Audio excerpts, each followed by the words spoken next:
Krishna Krishna Hare Hare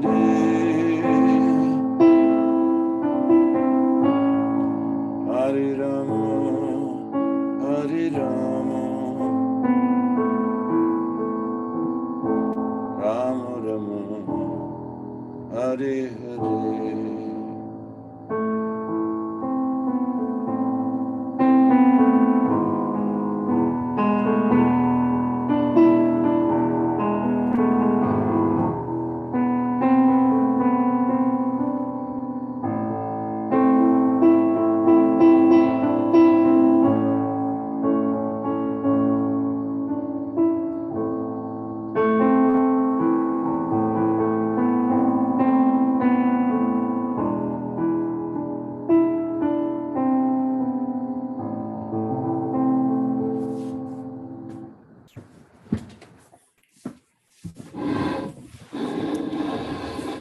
Good morning, devotees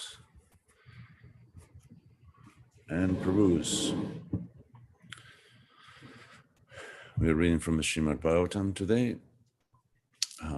Canto 5, Chapter 2, verses 4 and 5. Verse 4 doesn't have a purport. Om Namo Bhagavati Vasudevaya. Om Namo Bhagavati Vasudevaya. Om Namo Bhagavati Vasudevaya. Narayanam Namaskritya Naram Chaiva Narottamam Devim Saraswatim Vyasam Tato Jayam Mudirayet Nasta Prayesha Bhadreshu Nityam Bhagavata Sevaya Bhagavati Uttama-shloke Bhaktir Bhavati Naistiki. Well, one of the cows is really staring at me right now. I hope I perform according to expectation.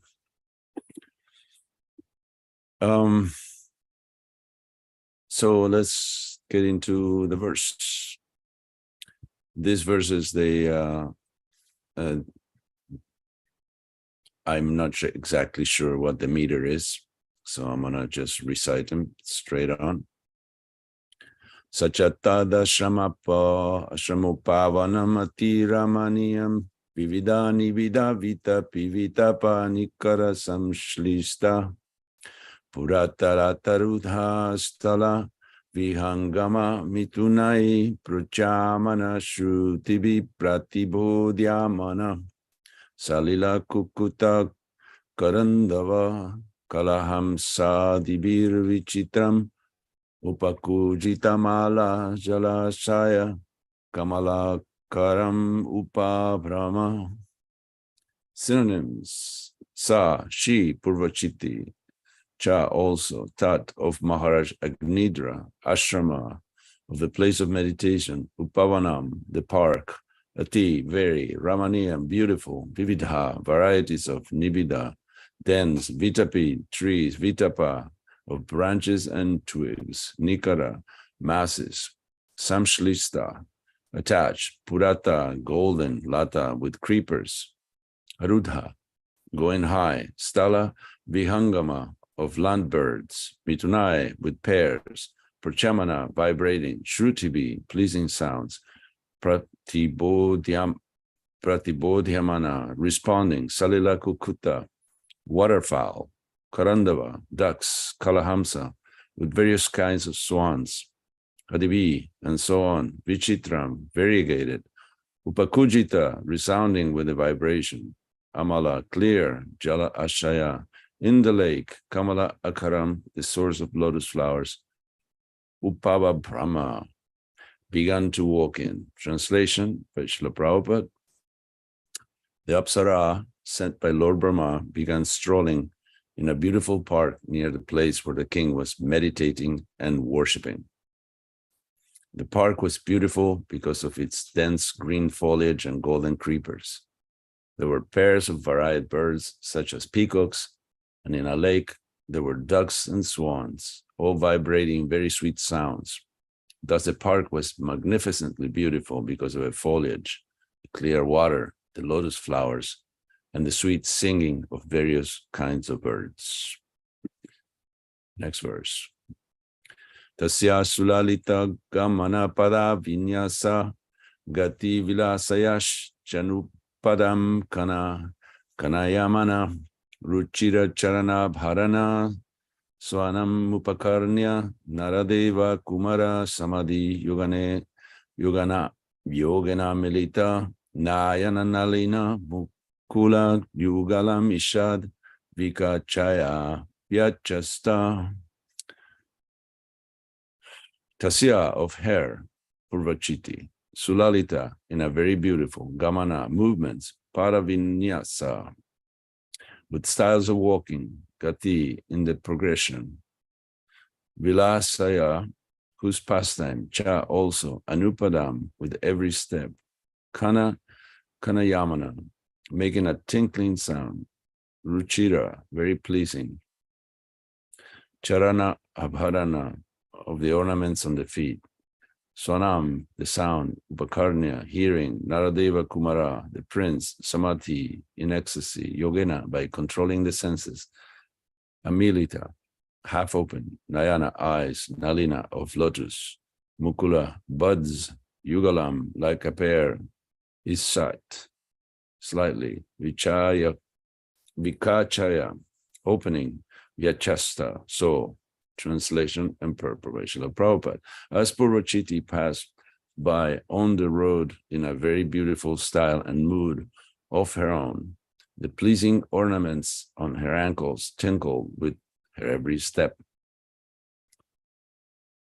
Although Prince Agnidra was controlling his senses, practicing yoga with half-open eyes, he could see her with his lotus-like eyes, and when he heard the sweet tinkling of her bangles, he opened his eyes slightly more and could see that she was just nearby. Purport, it is said that yogis always think of a Supreme Personality of Godhead within their hearts. Dhyānavastita tadgatena manasa pashyantiyam yogina. This is the 12th canto of the Bhagavatam, 13.1. The Supreme Personality of Godhead is always observed by yogis who practice controlling the venomous senses.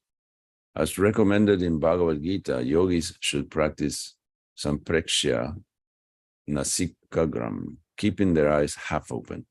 If the eyes are closed completely, there will be a tendency to sleep. So-called yogis sometimes practice a fashionable form of yoga by closing their eyes and meditating. But we have actually seen such so-called yogis sleeping and snoring while meditating. This is not the practice of yoga. To actually practice yoga, one should keep his eyes half open and gaze at the tip of his nose. Although Agnidra, the son of Priyavrata, was practicing mystic yoga and trying to control his senses, the tinkling sound of Purvachiti's ankle bells disturbed his practice. Yoga Indriya Samyama. Actually, yoga practice means controlling the senses. One must practice mystic yoga to control the senses, but the sense control of a devotee who fully engages in the service of the Lord with his purified senses, Rishikena Rishikesha Sevanam, can never be disturbed. Srila Prabodhananda Saraswati therefore stated, Durdantendriya kalasarpa patali protkata damshtra yate, from the Chaitanya Chandramrita 5. The practice of yoga is undoubtedly good because it controls the senses, which are like venomous serpents. When one engages in devotional service, however, completely employing all the activities of the senses in the service of the Lord, the venomous quality of the senses is completely nullified. It is explained that a serpent is to be feared because of his poisoned fangs. But if those fangs are broken, the serpent, although it seems fearsome, it is not at all dangerous. Devotees, therefore, may see hundreds and thousands of beautiful women with fascinating bodily movements and gestures, but not be allured, whereas such women would make ordinary yogis fall. Even the advanced yogi Vishvamitra broke his mystic practice to unite with Menaka and beget a child known as Shakuntala. The practice of mystic yoga, therefore, is not sufficiently strong to control the senses. Another example is Prince Agnidra, whose attention was drawn to the movements of Purvachiti, the Apsara, simply because he heard the tinkling of her ankle bells. In the same way that Vishwamitra Muni was attracted by the tinkling bangles of Menaka, Prince Agnidra, upon hearing the tinkling bangles of Purvachiti, immediately opened his eyes to see her beautiful movements as she walked. The prince was also very handsome. As described herein, his eyes were just like the buds of lotus flowers. As he opened his lotus-like eyes, he could immediately see that the Apsara was present by his side. Om Jnana Timirandasya Gyananjana Shalakaya Chaksurumilitam Jena Tasmai Shri Gurave Namaha. Mukam Karoti Vachalam Pangum Lagayati Girim Yat Kripa Tamaham Bande Shri Gurundina Taranam Paramananda Maravam Shri Chaitanyam Ishwaram Vanchakalpatarubhyascha Kripa Sindhubhyaivacha Patitanam Pavanivyu Vaishnavivyu Namo Namaha.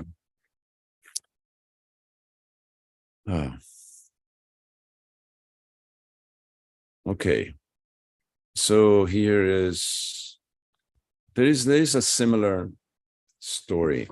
Of course, there is the story of Vishwamitra Muni, who was he was a king, actually.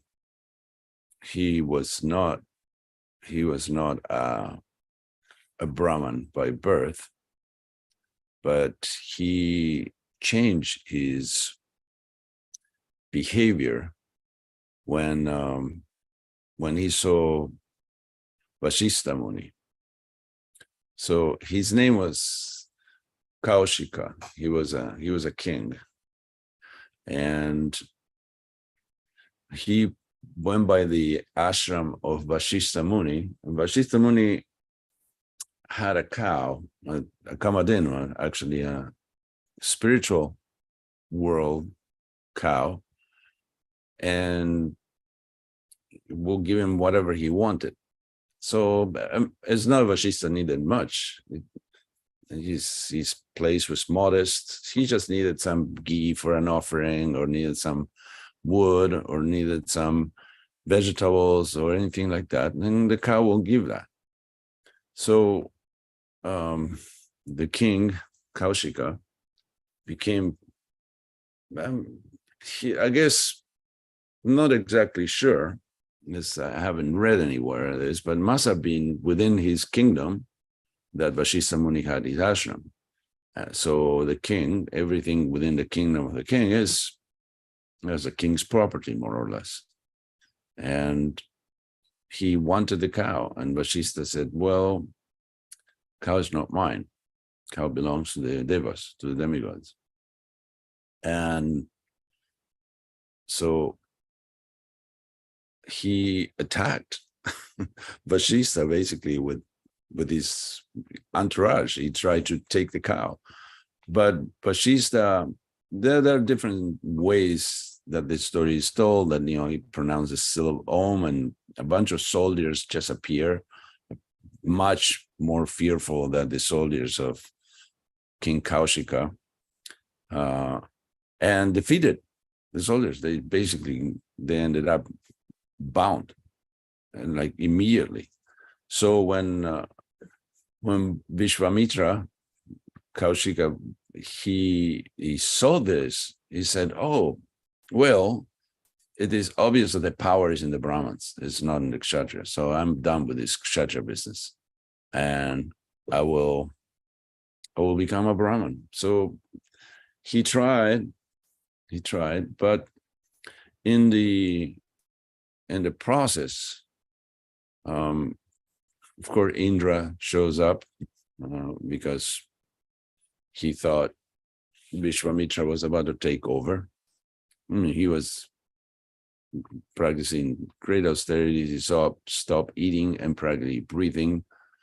So Indra sent someone, a damsel from heaven called Menaka, and just by the sound of the bangles, Vishwamitra interrupted his meditation. Pretty much like in our story today, Maharaj Agnidra he heard this tinkling of bells, and he just basically could not help himself, had to open his eyes. There is this onomatopoeic word making a tinkling sound in Sanskrit, kana yamana. It sounds like a gentle tinkling of bells. And this was the end of Vishwamitra. It wasn't the end. I mean, Indra kind of gets away with this, doing these things, because he's afraid that somebody's going to take over. We have actually people like that they're in a position of authority, even if it is insignificant. It's just the temple commander of some out of the way temple, and is afraid that someone is going to take over. We have temple presidents that are like that. We have people in every position that are afraid that someone is going to take over, and they make every possible effort. We had a lawsuit in New York, not too far, not into due distant past, that someone would refuse to return the property to Prabhupada. He thought he was the only representative of Prabhupada, and the temple was his. So this is something that happens, and we become territorial and possessive and try to take advantage of our position. Maharaja Agnidra, he actually wanted self-realization, but this Purvachiti was sent to him. I'm sure tomorrow we'll hear more from Yasodev. He has a good task ahead of him, describing Purvachiti and Agnidra. And just the movements, just the sound of and the movements and the fragrance and the way she spoke, everything was nectar to his deprived senses, because he's been practicing yoga. Prabhupada says that this is amilita nayana.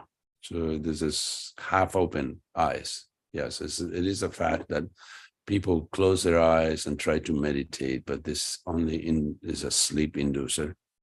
And if you keep your eyes open, well, you'll be distracted. So Prabhupada relates that devotees may see hundreds and thousands of beautiful women with that they're alluring, but because of being engaged in the service of Krishna, they're more resilient than yogis, that they're just trying for some mechanical control, for power. So there is a verse quoted from a Chaitanya Chandramrita by Prabodhananda Saraswati.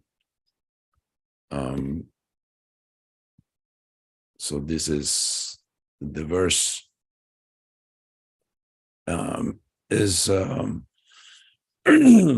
Kaivalyam narakayate tridasa purakasha pushpayate durdantendriya kala sarpa patali protkata damstrayate vishvam purna sukhayate vidi mahendrish chakitayate yat karunya kataksha vaivava tam gauram evastuma.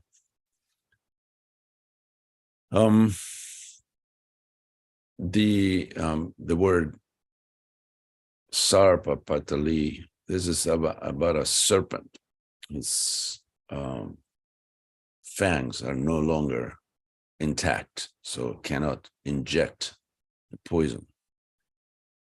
So I'm going to read some of the Chaitanya Charitamrita comments and findings about this particular verse. Sometimes a devotee gradually comes to the stage of Bhagavan realization of the Supreme Person after having attained the lower stages of realization, personal Brahman realization and localized Paramatma realization. The condition of such a devotee is described in the Chaitanya Chandramrita by Prabodhananda Saraswati. This is from the Madhya Lila 10:177, translation and purport. Bilvamangala Thakur abandoned his impersonal realization for the realization of the personality of Godhead. I now see that my condition is similar to his, for it has already changed. In his early life, Bilvamangala Thakur was an impersonalistic monist, and he used to meditate upon the impersonal Brahman effulgence. Later, he became a devotee of Lord Krishna, and his explanation for this change is given in a verse that is quoted in the Bhakti Rasamrita Sindhu. Sometimes a devotee gradually comes to the stage of Bhagavan realization of the Supreme Person, after having attained the lower stages of realization, impersonal Brahman realization and localized Paramatma realization. So the condition is described in the Chaitanya Chandramrita by Prabodhananda Saraswati. Kaivalya is the first word in the verse, Kaivalyam Narakayate. Oneness in the effulgence of Brahman appears hellish to the devotee. The heavenly planets, the abodes of the demigods, appear to the devotee like phantasmagories. The yogis meditate for sense control, but for the devotee, the senses appear like serpents with broken teeth.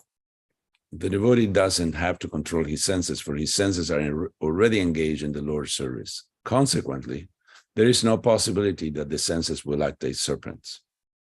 In a material condition, the senses are as strong as poisonous snakes. But when the senses are engaged in the Lord's service, they are like poisonous snakes with their fangs removed, and so they are no longer dangerous.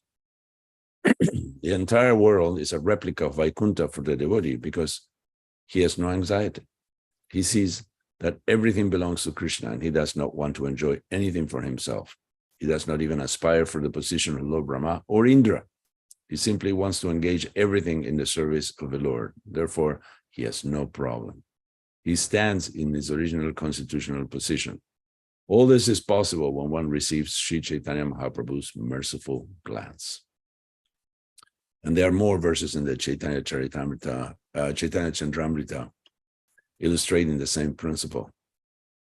A discussion of the impersonal Brahman is not very palatable to a devotee. The so-called regulations of the Shastras also appear null and void to him. There are many people who argue over the Shastras, but for a devotee, such discussions are but tumultuous roaring. By the influence of Sri Chaitanya Mahaprabhu, all these problems disappear. The story of both Menaka distracting Vishwamitra and Purvachiti Agnidra is somewhat recreated. There is a parallel, at least, in the story of Ulysses. If you're familiar with the Odyssey by Homer, the hero of the story, that is Odysseus, known in Latin as Ulysses, he warned his men of an impending challenge. He was sailing. So this is a direct quote from Homer's The Odyssey. She, Circe was like a minor goddess, said she was like a shaman of sort. She said we must avoid the voices of the otherworldly sirens, steer past their flowering meadow. And she says that I alone should hear their singing. Bind me to keep me upright at the mast, one round with rope. If I beseech you and command to set me free, you must increase my bonds and chain even tighter. So the sirens are creatures that they're depicted as half women, half bird, and they lure sailors to the rocky cliffs of their home. They live in an island with beguiling voices, which no man was able to resist.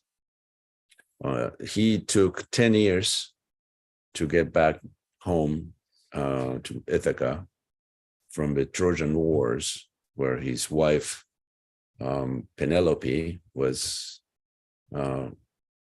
she was a beautiful woman that had no husband because he was at war and they didn't have internet. So obviously they didn't know. They probably thought he died, didn't show up for 10 years. So Penelope had suitors, and she decided, okay, I'm gonna do what is it called, looming, and she will make a chadar of sorts in her device, primitive device, and when it's done, then I will marry again. So people were waiting, and she will work during the day, and then at night she will undo whatever she did during the day. So eventually Odysseus or Ulysses came back. And as far as the sailors, those who were rowing with Ulysses, and the advice of Circe, they put beeswax in their ears.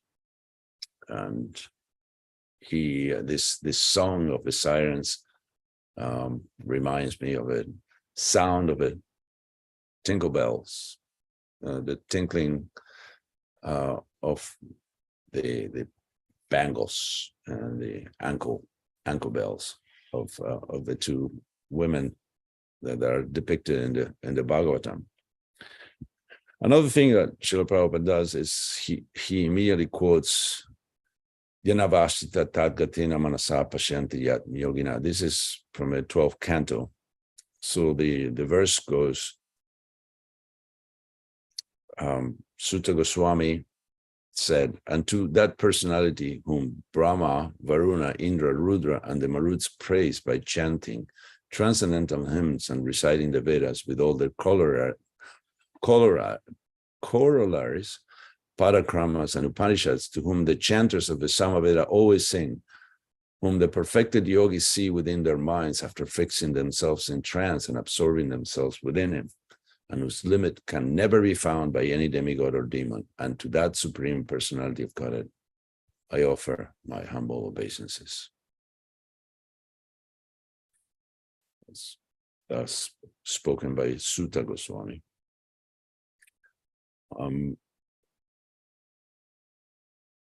So here is Prince Agnidra, who was no ugly, fat, bald, old man. He was very handsome, and he had eyes that were like the buds of lotus flowers. And this was meant to be that this damsel, I'm not sure exactly, the function of Apsaras, because it's seems like they're hired for these jobs, but they want to take these jobs. So I'm not exactly their intentions. It's like could they say no? I don't want to make this yogi fall down. I'm not sure, but seems like because of Indra, and Indra is the boss, so they have to do what he says, just to make them try to fall down. It's like a competition. And we can see that in the world that we live in, which is not a very nice place, it takes a lot less to make anybody be allured, because there is no teaching in any school, practically speaking, that one needs to control one's senses. That is, should be part of the curriculum. They can't control the tongue, the belly, or the genitals. We can see this. There's an epidemic of obesity because people cannot stop eating. There's an oversexed society that they can't control their senses, and rape, sodomy. This is a common thing that people try to take each other by force, and they cannot stop saying nonsense. This is due to the uncontrolled senses. And Rupa Goswami in his Bhakti Rasamrita, in the Supadeshamrita, rather, says that by controlling the tongue, the belly, and the genitals, one can actually become a guru, make disciples, because those are the first qualifications. And we see people who call themselves gurus, or they have reached a certain level of realization, and they have some power and charisma, that they have a hard time. I could name names, people coming from India, like Sai Baba, who was a child molester, and Aurobindo, who deputized this woman that he was obviously attracted to and became his mistress. The mother just gave her a title, so it kind of disguised the fact that he was having an illicit affair with her, and etc., etc. So this display of yogic power is easily deflated by the sirens and by the apsaras and by any ordinary woman, practically speaking, because they are not engaged in the devotional service of Vishnu. And in previous verses, we could see about the pinda, the idea of having a good son. There's two types of sons, as described as putra and mutra. Putra that comes from semen, and mutra that comes from urine. And a proper son is to be offered pinda, so the ancestors, the departed, have a chance to advance, at least materially, to Pitriloka, to stay there, which there is heavenly enjoyment, instead of being degraded by this process of pinda. Every 6 months, I think, or over every year, one has to offer food to Vishnu, basically. But this is what the devotees do every day. So there is no problem for our ancestors, because we are offering everything we consume. And this idea that having children to perpetuate our heavenly enjoyment, this is karma kanda. This is not bhakti. Bhakti is detached from this.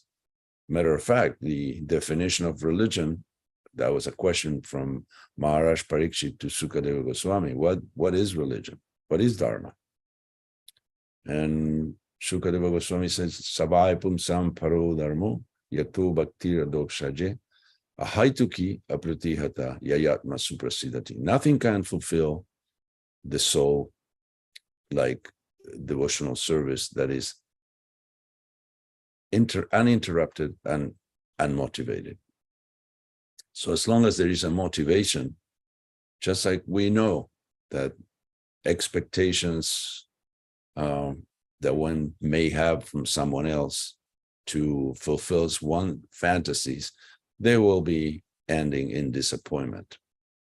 So there is no religion that you can practice once a week that will satisfy the soul, or 5 times a week, or 10 times a week. It has to be a haituki apratihata, uninterrupted, not disturbed by anything else, and unmotivated. If you have an agenda, you got it wrong. The agenda should be Samsiddhin Haritoshana, for the satisfaction of Sri Hari. So I think that's about what I have today. Yeah, and Vishwamitra here mentions this beautiful child that they had with Menaka, Shakuntala, who is there is a section of the Mahabharata describing all that. All right. Any comments or questions from our learned audience, from our assembly? I have one brief comment. I just want to say that I'm really impressed. That was a really excellent class. Thank you, Prabhu. I thank you very much. Sir, I'm glad to be able to bring any kind of relief and coherence with my feeble attempt.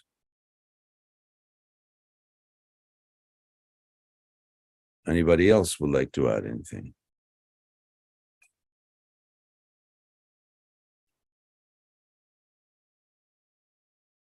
All right. Well, thank you very much for staying awake for this. And all glories to Srila Prabhupada. Grantaraj Srimad Bhagavatam Ki Jai.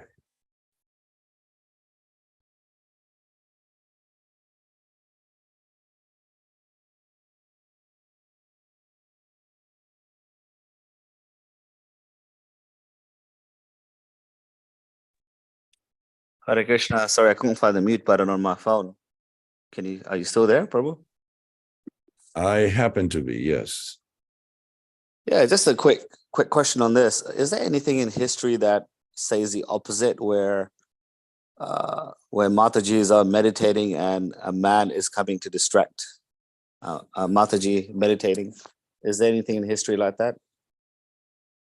No, in my own household, because my wife is the one that usually engaged in service, that she's always bothered by me trying to interrupt her. Otherwise, I can't see no other reference in history. I read about Janava, and I read about Gangamata Goswamini, and there are very few Vaishnavis in our tradition that have been,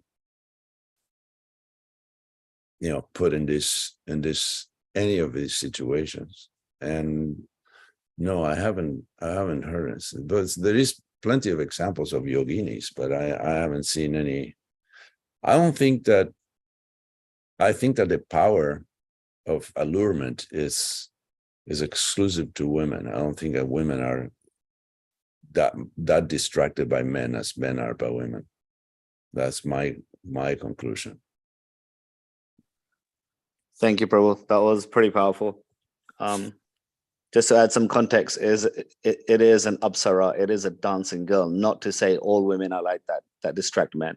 Just want to make that context there. Oh yeah. No, I didn't mean to say that. That is, but it is a fact that just that women are empowered, and like Prabhupada would say that men are like butter and women are like fire, and the butter melts. It's not their fault. It's just this psychological setup that men have, that women are the Achilles heel of they're a powerful way to distract men, but it's not by their evil intentions. They don't have to do anything. Matter of fact, I heard Hridayananda Maharaj was giving a class and said that a man goes into a temple room and there is a pujari, a lady, offering artik to the deities. She is totally absorbed in serving and offering a lamp and her life basically to the deities. And the man, just by seeing the form of a woman, even though she's clad in a sari and there's hardly distinguishing features of that form, still the man gets disturbed and attracted. So this is the power. This is the power that they have. They don't have to, the pujari wasn't doing anything to attract the men, but the men just have that trigger. So it's a power that they have. So it's not like, the women are waiting to make the men fall down. Not at all. They don't even notice that we are there. Yes, Taraka Prabhu. I give you some fuel there. Yeah, one need not be an apsara to disturb the mind of a man by Maya's arrangement. Any woman, regardless of her physical features, any woman at all can be invested with the potency by Maya to become an extraordinary source of distraction to a man. And so Srila Prabhupada explains that every man thinks that his wife is very beautiful. She may not be particularly beautiful from someone else's perspective, but she becomes very, very beautiful to her husband. Any woman can become extraordinarily attractive, and a very serious distraction. I had more, but my brain dropped a bit, and I can't remember what it was that I was trying to say. Anyway, it's by the potency of Maya. Lord Chaitanya said that that even he cannot remain undisturbed. Even he sees the wooden form of a woman, a wooden mannequin. Actually, he spoke not about a mannequin, which is basically life size, but he spoke about a doll, a wooden doll. Yes, a wooden doll. Yeah. He said that only Ramananda Roy can remain undisturbed, but that even he himself cannot remain undisturbed. So it is engineered into the material nature of a particular human predicament. The situation is created such that women are a tremendous distraction to men. Unavoidably, it's just the way that the mechanics of it work.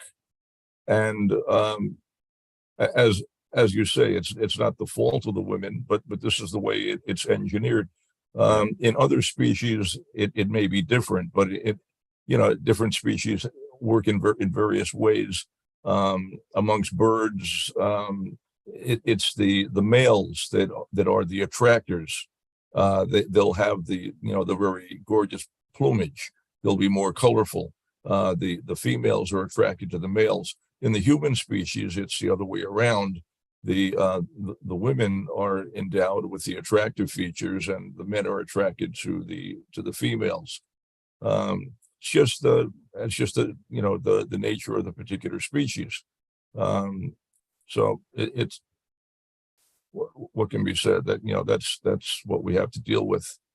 That's all I got, I guess. Thank you. Thank you. Much appreciated. There's a question from Jagannath Pandit: is a woman's power and or a man's weakness? I think it's a combination of both.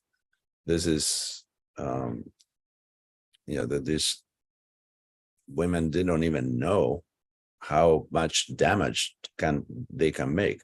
Some do, and they use it for their own selfish purposes. But the man cannot resist. It's not, it requires superpowers. That's why Bhaktisiddhanta Saraswati Thakur called a hero, said one shouldn't try to become a hero. And a hero is someone who can control their senses. That is a real hero. And yes, women don't have to do anything. They can't stand there or sit there, or just their voice or their presence or their scent or the sound of the ankle bells. They don't have to do anything. That's why it is actually a commending factor that women in our movement take the trouble to be chaste, so they don't agitate the men. So that's a wonderful thing that they do, and it takes effort because it's in their nature to be friendly and jovial and et cetera, et cetera. So for them to, that's the control that they have to exert. And men have to just, the austerity in our Varnashram system is that men have to choose one out of the many. Probably men want many women. They want to go from woman to woman. It's just like a dish that is your favorite, and then it doesn't become your favorite. Something else becomes your favorite. So it is a very complicated situation in the material world where one has to just try to survive the embates of the senses and the mind. And of course, if one indulges, even mentally, then the mind will be very difficult. It's just impossible to control. Arjuna said, compare it to the wind. It's more difficult to control than the wind. And, go and try to control the wind. So this is a very iffy situation that we have to deal with, that men and women, they have to live in a peaceful society and take their roles seriously so they don't impede each other's advancement in self-realization. Let me, here is Sri Goloka saying, wasn't Mahaprabhu's power his beauty? Yes, but his beauty is otherworldly. This is not mundane. And women are not their bodies, but Mahaprabhu is his body. Krishna is non different from his body. So there's quite a difference there. Sri Goloka said, Arjuna was also very handsome, that the opposite happened. The heavenly lady was rejected by him, and she cursed him to become a eunuch. Yes, actually Arjuna was homely compared to the Ashwini Kumars who took birth as Nakula and Sahadev. They were totally exquisite. They were the most handsome men in history, practically speaking. Of course, Arjuna was beautiful. Can't compare to the men that we see nowadays. And women are actually, they have this power of beauty. Men are usually not beautiful. Matter of fact, even beautiful women are attracted to ugly men. The men's beauty signifies very little. The qualities in a man, beauty is not one of them. Character and fearlessness and etc., humor, etc., but not doesn't have to do with the beauty, like in a woman who will be appreciated. All right, now we can wrap it up again. Thank you very much, Prabhus, and we'll see you tomorrow. Sorry about my boob. Yes, Prabhu. Yes. Thank you for class. I was just wondering about this dynamic because in one sense we can say that of course everything is arranged by Krishna, but the dynamic between the Purusha and the Prakriti, that we are all female energy. Krishna is attracted to his Prakriti, right? Mhm. But at the same time, he's not. So how much is it that dynamic, the enjoyer and the enjoyed? So the enjoyed is attractive to the enjoyer. So any comments on that? Well, Krishna is attracted to himself. There's a pastime of Krishna looking at his reflection on a water surface and just being shocked by the beauty and saying, "Who is this? I have to meet this person." So ultimately, it all boils down to Krishna. The attraction to Krishna is the centerpiece, and as long as one reflects some of the qualities of Krishna, attraction is one of them, because Krishna, the word Krishna means irresistible. Irresistible. So no one is irresistible except for Krishna. Even in the spiritual world, in the highest planet, everybody's perfect. They are all beautiful, and they are endowed with every single quality, but still they're all prakriti, so they are not necessarily attracted to each other. They're attracted to Krishna. Even the parents of the cowherd boys and the cows, that during the Brahma Vimohana Lila, when Brahma sequestered the cowherd boys and the cows, the parents became more attracted to Krishna, taking the form of their sons, and the cows to the form of the calves. And they didn't feel any shame, because that's it. The goal is to become attracted to Krishna. So we are a reflection. Everyone is whatever quality they have, particularly whether it's beauty or anything else, is a reflection of Krishna's quality. So the ultimate attractor is Krishna, who is irresistible. No one can resist Krishna. Even Ulysses, even tied up to the mast, may not be lured by the sirens. But if Krishna plays the fifth note on his flute, Ulysses is done.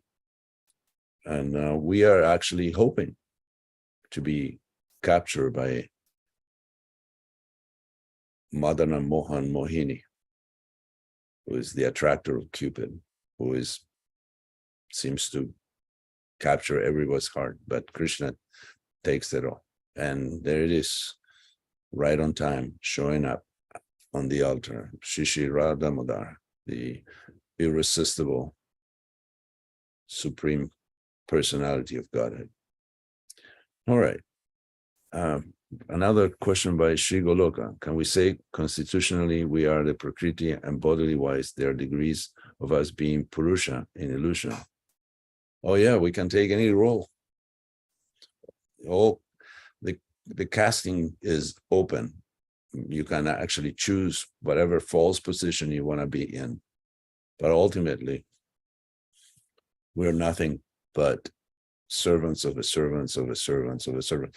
Actually, far, far removed. As I commented before, the posts of servants are taken, the servants of the servants are taken, servants of the servants of the servants, they're all taken.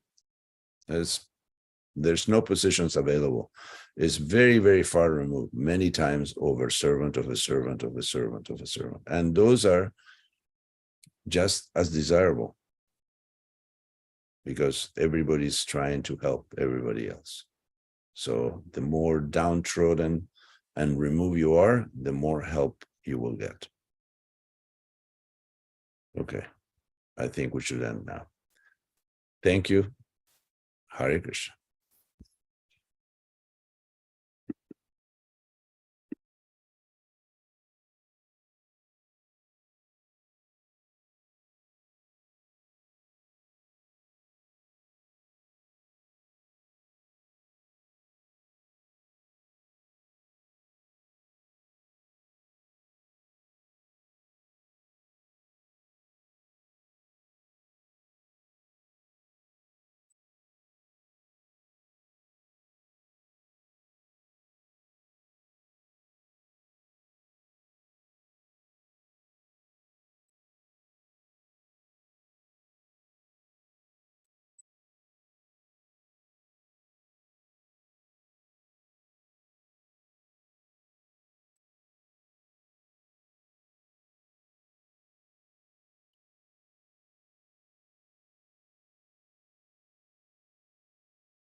Prabhupada, Jaya Jaya Prabhupada.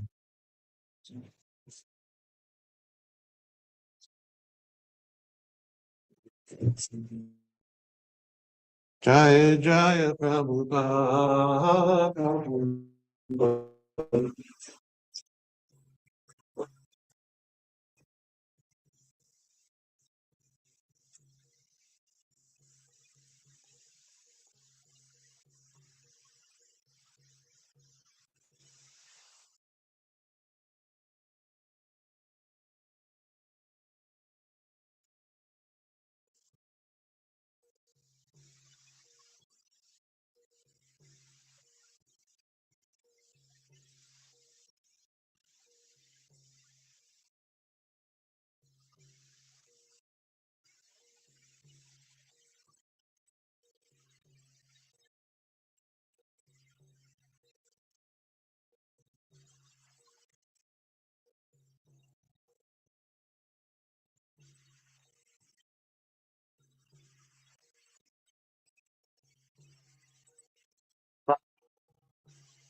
Sade.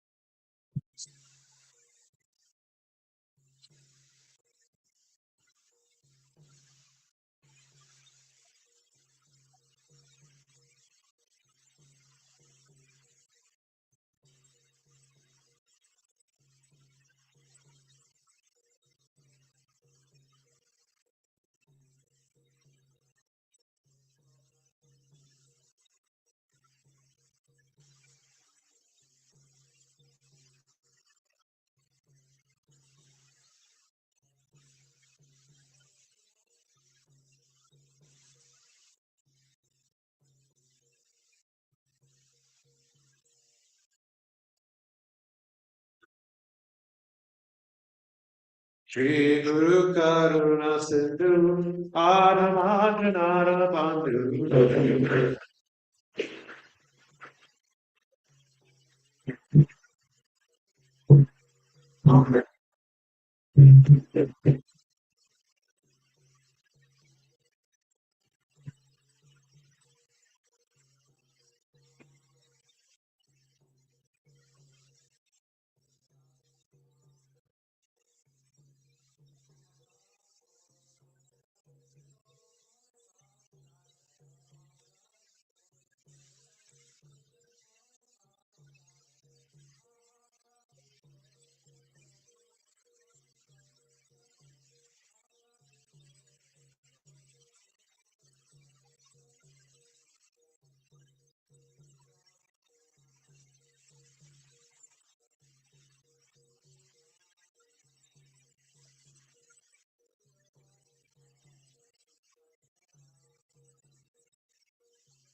Swami Dina Vine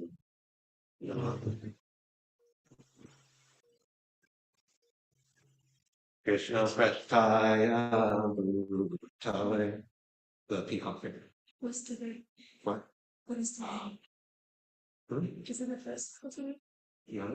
Do you do it every day? Yeah, figure out creating with the whole cover illusion. Oh,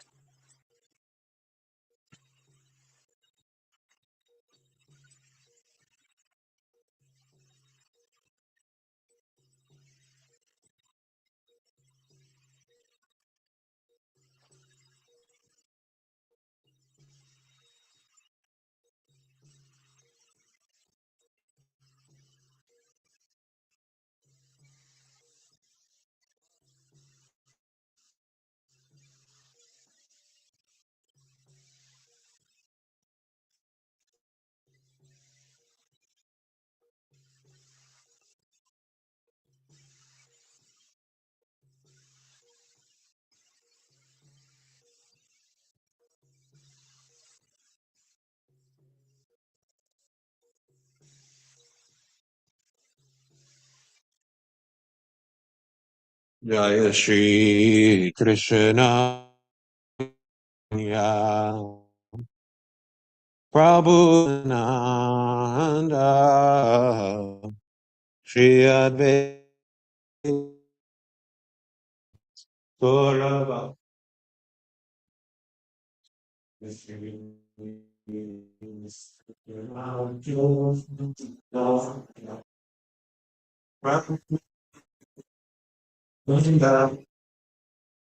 Shri Advaita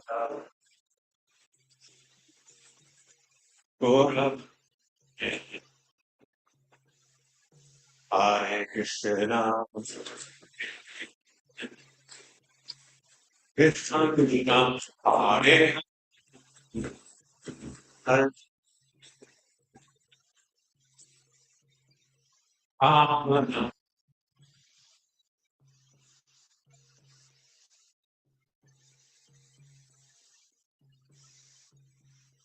Krishna Krishna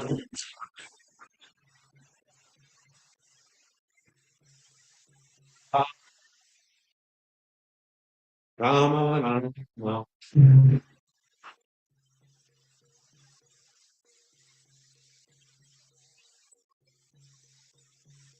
Krishna Krishna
Krishna Krishna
Don't spot. It takes a couple of forward. Ron,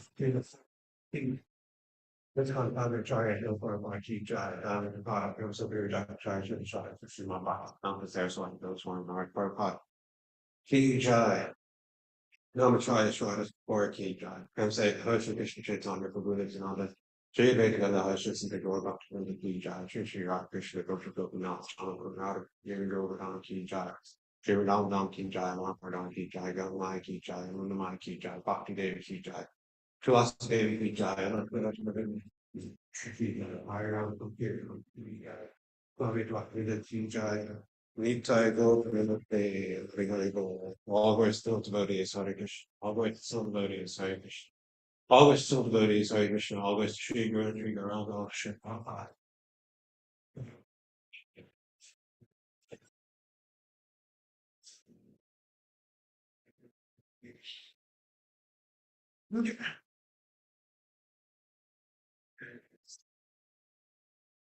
Lotus feet or spiritual master are the only means by which we can appear devotional service. I bow down to his lotus feet with great awe and reverence. By his grace, we can cross over the ocean of material suffering and obtain the mercy of Krishna. My only wish is to have my consciousness purified by the words emanating from his lotus mouth. The task will be perfection, fulfills all desires. He opens my darkened eyes, closes my darkness risen in mouth. He is my word, birth after birth. From him excited from emanates, by him ignorance is destroyed. The Vedic scriptures sing of his character. Our spiritual master, the ocean of mercy, the friend of the poor, and Lord and master of the devotees. O Master, be merciful unto us, and give us the shade of your lotus. Your friends are all over the three worlds. Take shelter of your lotus. On grace, I see Bhakti Dantas Maya Prabhupada Ki Jai.